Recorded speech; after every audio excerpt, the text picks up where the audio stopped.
Indonesia berduka. Seorang guru bangsa telah tiada. Profesor Dr. Kiai Haji Ahmad Syafi'i Ma'arif atau Buya Syafi'i. Tokoh yang sangat disayangi dan dihormati oleh kita semua. Seorang ulama besar, cendekiawan, tokoh yang pernah menjabat Ketua Umum Pimpinan Pusat Muhammadiyah dan Presiden World Conference of Region for Peace atau WCRP. Buya Syafi'i meninggal pada hari Jumat 27 Mei 2022 pukul 10 waktu Indonesia Barat di Rumah Sakit PKU Gamping, Yogyakarta. Tak dipungkiri, Buya memang sudah sepuh. Tapi tetap saja kita nyesek kehilangannya. Pemberitaan media didominasi oleh wafatnya tokoh besar moderat ini. Laman media sosial pun riuh dengan ucapan bela sungkawa dan ungkapan kehilangan. Tentu saja, karena Buya Syafi'i bukan tokoh sembarangan. Pandangan dan pikirannya selalu jernih. Buya adalah cahaya terang bagi bangsa ini. Teladan bagi semua orang. Sosok yang petuahnya sejuk dan selalu dinantikan. Buya selalu mengingatkan arti penting kehidupan dalam keberagaman dan menjunjung tinggi kemanusiaan. Itu kenapa beliau mendirikan Ma'arif Institute, sebuah NGO yang konsisten dalam misi menyemai perdamaian. Bagi besar itu jangan berlanjut ya, kita menghadapi dunia ya karena dengan berpikir positif, akal waras, dan menangkan akal waras, kalahkan akal yang tidak waras.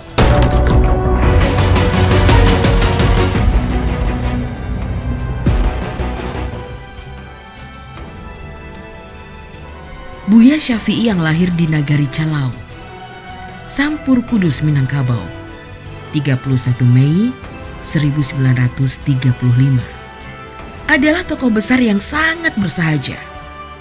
Buya adalah tokoh nasional yang begitu membumi. Hidup Buya jauh dari kesan hedon yang jamak terjadi pada tokoh-tokoh Indonesia lainnya. Hidupnya lurus sebagai panutan. Tak pernah pamer harta, mobil, dan tak merasa perlu ganti istri yang milenial jelita. Buya di usia belia hijrah ke Jawa dan sekolah di Madrasah Mu'allimin Yogya. Kemudian kuliah di Universitas Cokro Aminoto Surakarta dan IKIP Jogja, sambil aktif di Himpunan Mahasiswa Islam atau HMI. Lalu lanjut program master di Departemen Sejarah Universitas Ohio dan program doktor di Universitas Chicago, Amerika Serikat. Pernah menjadi guru honorer di Batu Retno Wonogiri dan Solo. Pernah juga dagang ini itu kecil-kecilan. Buya kemudian menjadi wartawan Suara Muhammadiyah, majalah yang diterbitkan PP Muhammadiyah. Setelahnya, dia mengabdikan diri di Persyarikatan dengan terpilih sebagai Ketua Umum PP Muhammadiyah. Tidak hanya satu periode, melainkan 2 periode. Pada periode 1998 sampai 2002, melalui sidang tanwir dan rapat pleno pimpinan, dan periode 2002-2005 melalui muktamar ke-44.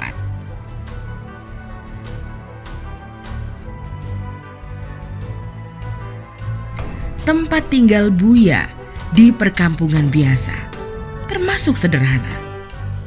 Di usia tua, kemana-mana dia tetap memilih bersepeda. Kalau jauh, menumpang angkutan massal yang ada. Saat periksa ke dokter, dia menolak didahulukan, memilih antri mengikuti urutan kedatangan seperti pasien lainnya.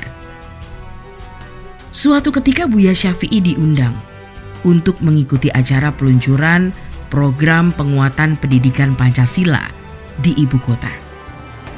Buya menolak dijemput panitia dengan menggunakan mobil. Dia memilih menumpang KRL ditemani oleh keponakannya. Kisah lain, di sebuah acara di sekolah muslimat, Buya menjadi narasumber.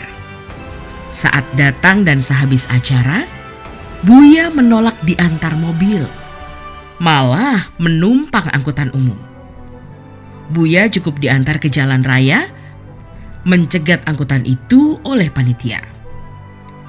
Panitia yang mengantarnya sambil hujan-hujanan dengan motor menuliskan kisah itu di Twitter.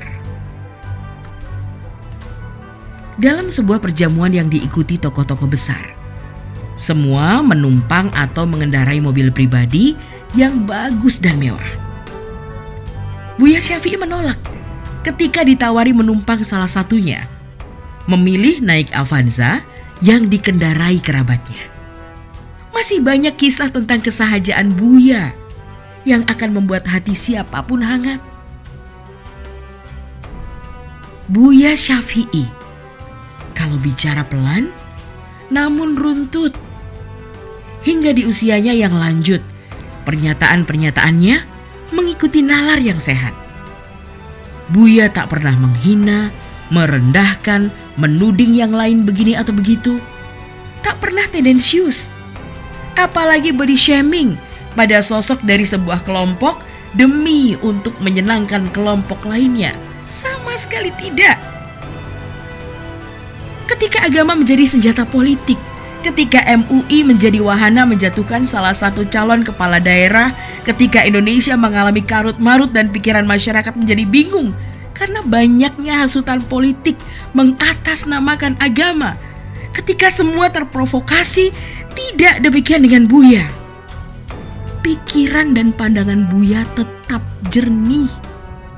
Tergambar ketika menyikapi kasus Ahok yang begitu heboh menjelang Pilkada DKI. Ahok tidak menistakan agama. Ahok tidak menghina Al-Quran. Demikian beliau berkata, disertai argumennya. Buya Syafi'i menilai video ucapan Ahok yang tersebar di media sosial harus dicermati secara utuh. Secara utuh pernyataan Ahok telah saya baca. Ahok tidak mengatakan Al-Maidah itu bohong, tegasnya. Pendapat Buya sama sekali berbeda dengan ulama kebanyakan, termasuk fatwa MUI yang kemudian diikuti demo berjilid-jilid itu. Kebanyakan orang saat itu terlanjur terhasut postingan Buniani yang memotong pernyataan Ahok hingga hilang konteksnya. Tapi Buya tidak. Belakangan, Buniani sendiri masuk penjara karena melanggar UU ITE akibat memotong video pidato Ahok. Begitulah Buya Syafi'i, satu dari tokoh penting yang dimiliki Indonesia, sosok yang takkan terganti. Wilujeng tindak Buya Syafi'i Ma'arif. Selamat jalan guru bangsa. Indonesia kehilangan.